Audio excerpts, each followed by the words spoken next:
We'll guide you through how to use the Claude extension effectively. If you find this helpful, consider subscribing and liking the video. First, open your preferred web browser and navigate to the Chrome Web Store. In the search bar, type Claude Extension and press Enter. Once you find the extension, click on Add to Chrome to install it. A pop-up window will appear, asking for permissions. Click Add Extension to confirm.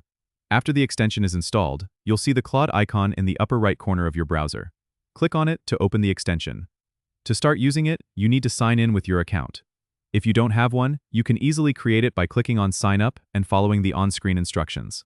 Once logged in, you can start using the extension to enhance your productivity. The Claude extension allows you to access a range of AI-powered tools directly from your browser. You can use it to assist with writing, research, or any other tasks where you need AI support. Simply click on the extension icon and choose from the available options like generating text, summarizing content, or even translating languages.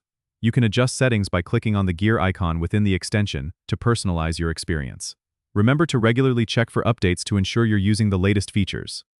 Now you're all set to harness the power of Claude to streamline your online activities.